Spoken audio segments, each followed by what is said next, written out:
On this channel, I talk about growing our wealth, right? We talk a lot about investing. There's other financial topics that I cover. The reason why I do this is because I really have a passion in helping others create wealth for the long term. I think that is such a powerful thing for us all to do. So when I see people I know or others on social media getting into these meme stocks such as GameStop, I want to make a video so I can put out my perspective on this and maybe a little bit of a warning about it. So that's what we're going to talk about today is we're going to talk about GameStop. I also want to talk about the Apple Developers Conference because a lot was revealed. We'll touch on that too. So we got a lot to get into, but first, GameStop. I'm here to say stop playing around with the meme stocks. I only say this with good intentions and wanting to help you avoid losses in the long term and create long-term wealth opportunities, not prohibit them. I know going and gambling at a casino is fun, but the problem with casinos and meme stocks is they turn into fun and into entertainment, and it's easy to lose sight of your long-term financial goals as you risk it all for short-term gains where the odds are highly against you. I see people sell quality companies to then put that money into and bet on low quality companies just because it's growing in popularity. And then the lower the stock drops, the more they feel they need to put more and more money into it. Eventually it results in a stock that goes to zero while other quality companies like Microsoft, Amazon, and Apple keep going up, up, and up. And then it leads to regret. So I felt I needed to put my take on this GameStop craze. So Roaring Kitty, I'm sure you all have heard of him, but if not, he's the meme stock investor known as Keith Gill. That's what he calls himself, is Roaring Kitty. And he returned to X, or Twitter, shall we call it, after a 3-year absence and posted a few memes causing the shares of GameStop to roar from $17 to about $55 per share. Those gains were erased shortly after. There's that risk, right? Then Roaring Kitty posted on Reddit a screenshot showing he was holding 5 million shares of GameStop and 120,000 call options on it. The stock then spiked 64%. Then Roaring Kitty announced a live stream he did last Friday on YouTube, and just the announcement itself caused the stock to spike over 47% the day of the announcement and another 31% the morning after.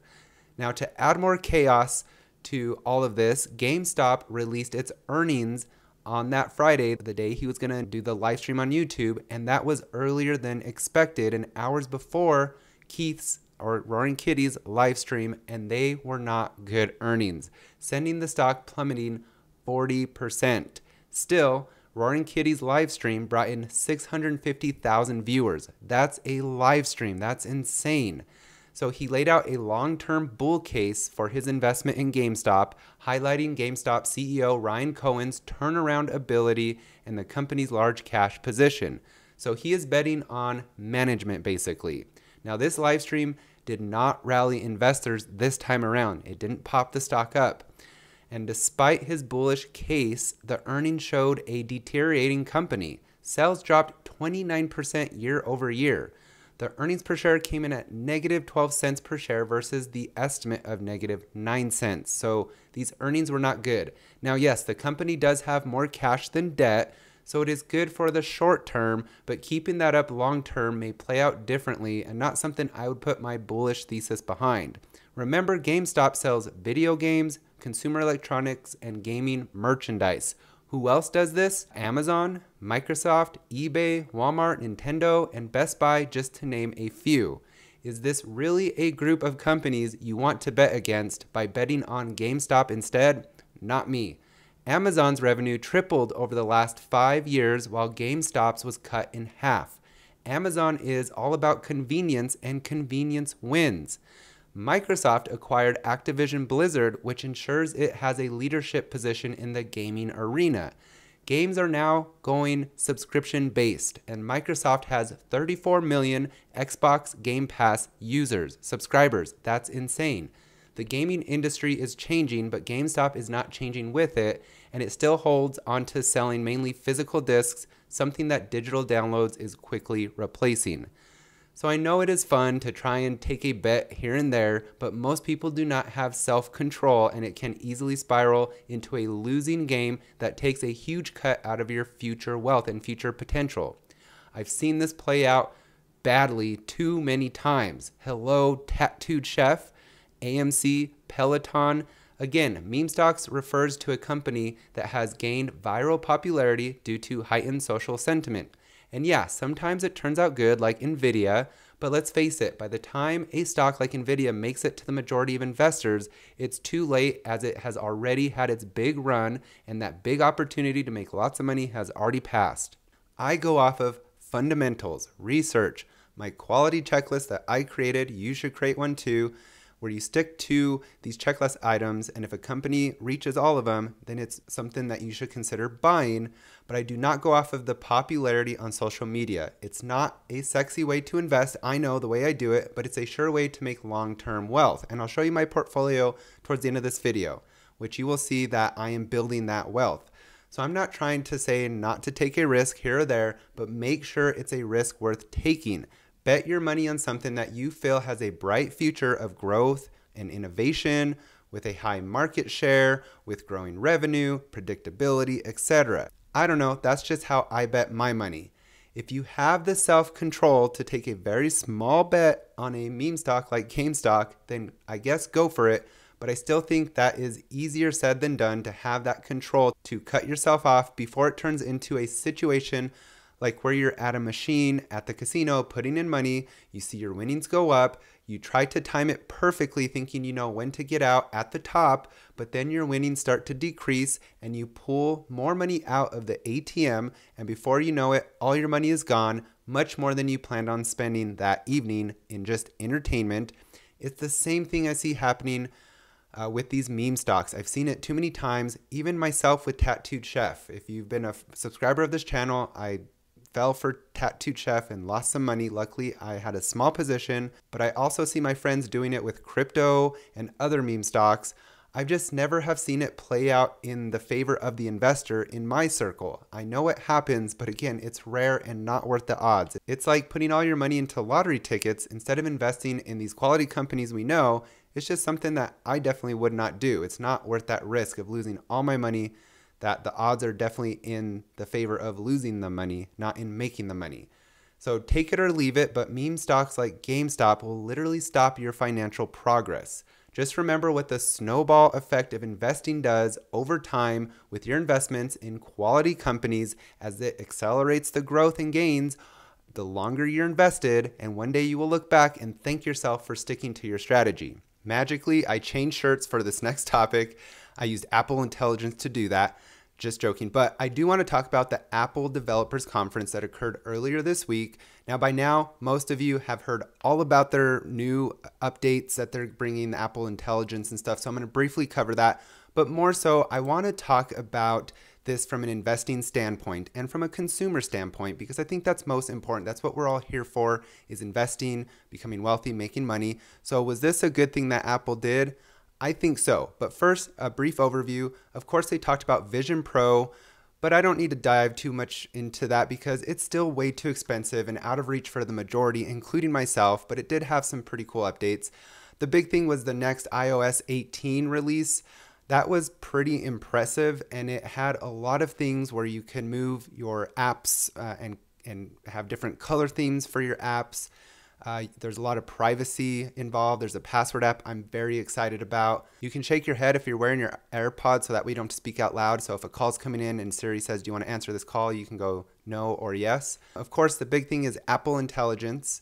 So this is basically, it's going to come with the writing tools, the image creation, all the normal stuff you expect from AI, which is kind of interesting. They called it Apple Intelligence. There's artificial intelligence. Both are AI, but of course, Apple's going to brand its own intelligence because Apple doesn't want to take the risk of putting itself in the bucket with everybody else, and they want to focus heavy on the privacy. They want to separate themselves, which is a very smart marketing move. Siri's getting a huge update.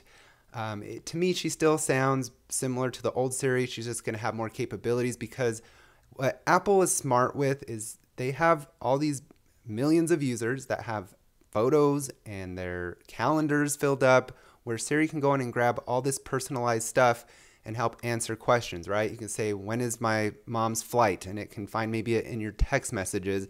That's the power of Apple. And of course, they had other things with their iPad and, the Mac updates. The coolest thing, of course, a lot of people are talking about is the calculator app, which is kind of weird to say, but you can write out equations and you write equals and it'll give you the answer. There's other cool stuff you can do with it. But to me, all of this felt like Apple is catching up finally in the AI space. There was nothing wow, but some really cool things. And what Apple is doing here is you can only get all this Apple Intelligence if you have the iPhone 15 or later. So they'll be coming out with the new phone later this year. And what that kind of guarantees is there's going to be a ton of users that will upgrade phones because they're going to see that, hey, I want these new features. And then there will be another upgrade probably later this year of new users or later next year because they'll see their coworkers, they'll see their friends with these new AI tools, and they're going to say, hey, that's pretty cool. I want to upgrade. And that's the main game that Apple has to play here, is they have to make sure that they do enough over maybe a 3-year span. I think that's probably their average where they want people to upgrade every 3 years. So that way there's enough updates that you'll look back and you'll say, hey, my phone's 3 years old. So much has been updated. I'm going to get a new one. Now for myself, and of course many, you can make your iPhone last 5-6 years plus, but Apple wants to create enough change, enough innovation to where you want to upgrade and you'll be pushed kind of into it by the peer pressure of others, by seeing it and having that fear of missing out where you upgrade. And that's what Apple is really betting on, because the other area of success is their subscriptions, right? That's growing, that's healthy, but the phones, they're having a hard time getting new users. So they're betting on the current users of their iPhones to upgrade on regular cycles, probably at an average of 3 years. And I think with this update, I think they're going to be successful at that. It was a big iOS announcement and other upgrades. Of course, the artificial intelligence, Apple Intelligence is a big one. Everyone's been waiting for that. So yes, it wasn't groundbreaking. It was way overdue, but they finally did it. And that's going to be enough, I feel, where it's going to keep Apple's, relationship with the customer of them getting them to update their phone. So really, that's going to create that revenue that they need, that growth that they need, and it's going to push users to sign up for more subscription-based services. They're really doing a good job here. Apple is continuously on top of its game in this area, and I think this did exactly what they wanted to do. You see videos everywhere. I know I have, of people, showing exactly what Apple put out on its developers conference. So people are seeing this now.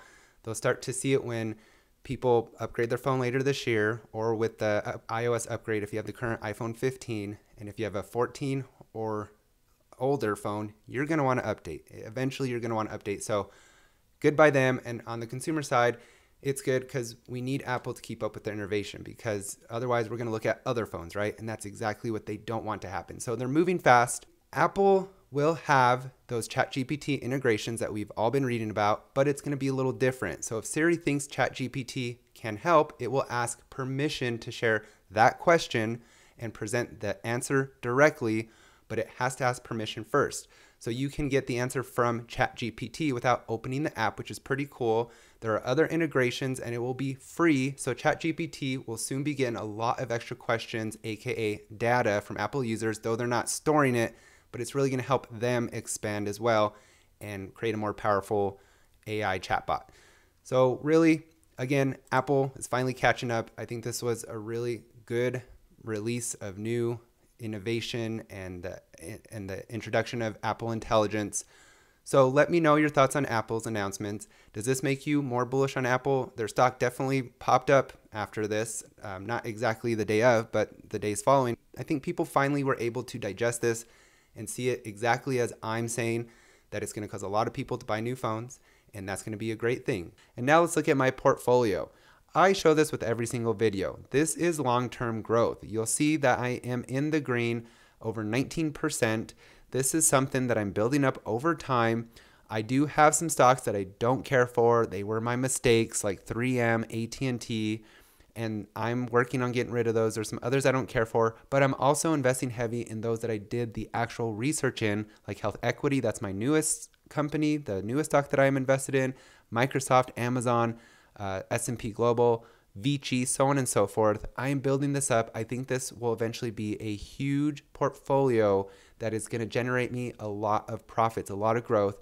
And so that's what you're going to watch me do over time if you subscribe to this channel, is see how my strategies do, see how my portfolio does, and that will help you also learn and grow and adjust on your end, because I'm not perfect. I'll share the good and the bad. Now, again, I just want to summarize with, of course, with more of the GameStop meme stock thing. I don't care what you do with your money, but you should care what you do with your money. I do wish us all increased wealth over time, and I will do everything I can to help us all become wealthy over time, as this is an investing family on this channel, and we should all root for each other's success. This is why I felt the need to address meme stocks, as I feel it can cause a significant loss of money and hinder your financial future goals. So with that said, thank you so much for watching. Be sure to subscribe, and we'll see you soon on Mark Arnold's Finance.